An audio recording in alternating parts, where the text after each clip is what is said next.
Alright, we're back. I'm back on the S2000 build. I want to stop and go through the fuel setup on this. Pretty basic. It's a really good upgrade.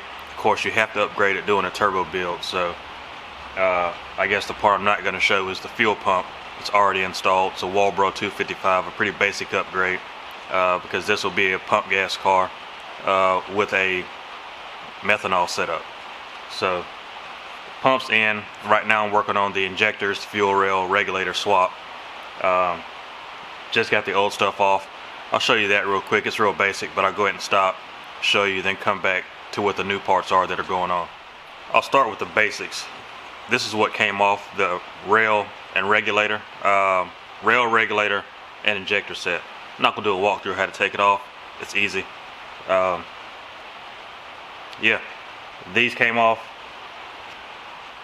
The air pump assembly, I pulled it off. Of course, on a turbo car or supercharged S2000, you're not going to use this because the air pump routed into the intake pipe, and plus you're going to run some kind of ECU fuel management, whether it's a Fuel Tech, AEM, Honda, whatever. You're going to end up deleting this, so I went in and pulled it off and made a block off plate for the manifold since. And we're going to change and do a rear rail feed coming in. This would sit right in the way, so I pulled it off, made a block off plate to clear up plenty of space back there. So yeah, I'll go stick these in the old pile, come back and show you what some of the new parts are going on. Went with a pile of radium stuff and a set of FIC. I think these are 1050s, 1000cc injectors. I am now a direct FIC injector distributor, so if you need injectors, give me a call. Same with radium. So we did the radium fuel rail, the fuel pressure gauge, the fuel pressure regulator, and they do a plumbing kit, which is the rear line I just spoke about a minute ago, and an adapter fitting for the hard line. I've already installed this, but I'll get up under the car and show you. It's in a tight spot, but it really simplifies the fuel setup because you don't have to run a fuel line all the way back to the tank, especially on a pump gas car. The stock line is sufficient.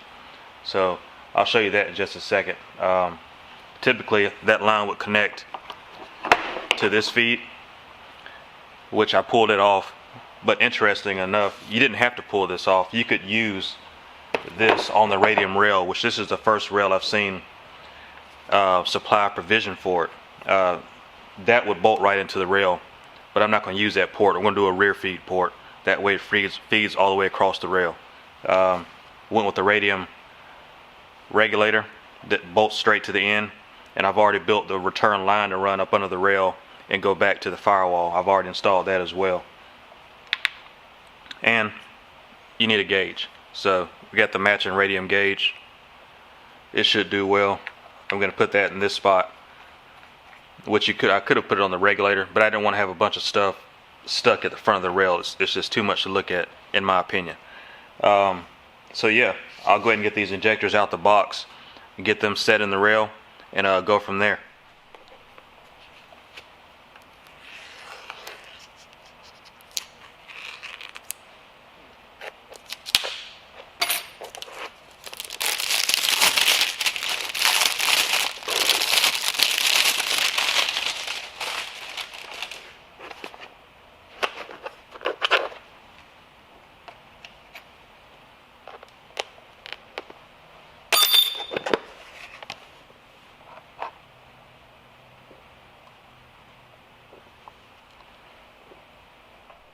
These also came with the already pinned pigtails. We'll just splice, connect the factory wires, and go from there. So this should be a pretty straightforward install.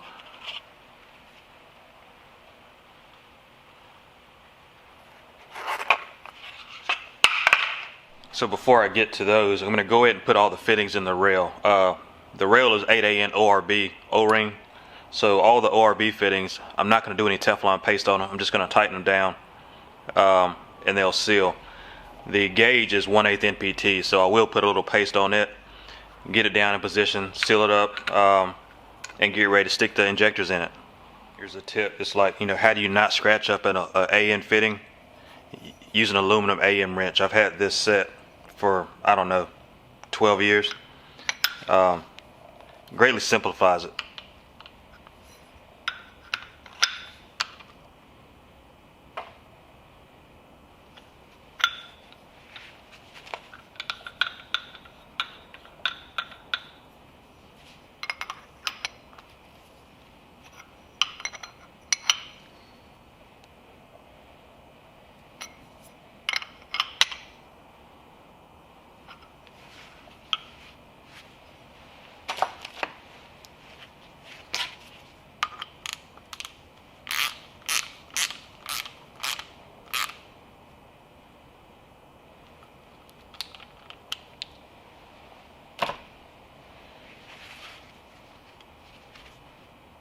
And I'll get some paste to put the gauge here, and I'll go from there. You could actually, this regulator comes with accessory ports, which is pretty cool. I've never seen a regulator have that. But again, I don't want to crowd the front of the rail, so I'm going to put the gauge on the rail instead of directly on the regulator. Alright, it's all together, ready to go, set back into the car.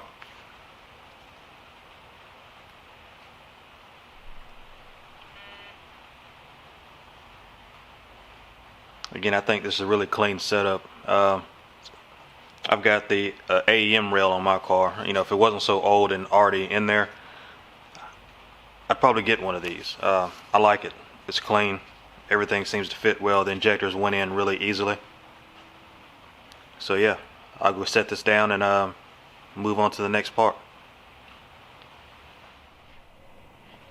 Now I've got the rail all lined up how it should be.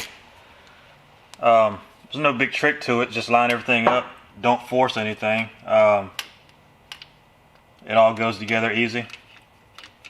If it doesn't go together easy, that means something's out of whack and you may want to back off and realign it and start over.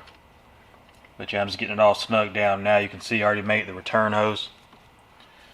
And I'll show you closer up the back feed in just a second. But I'll get this tightened down, get the brackets transferred over before I snug down the...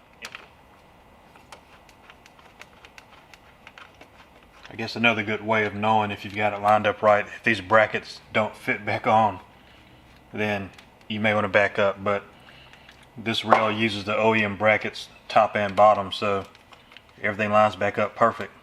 I'll just snug these down, then go back and tighten the two AN fittings in just a second.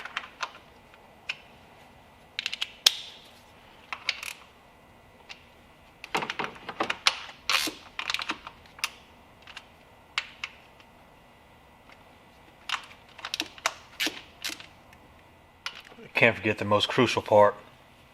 Actually, I'm just kidding. Is just the vacuum for the fuel pressure regulator. They supplied a bunch of hose. I'm not really sure why they gave you so much, but you know, extra for later for something else.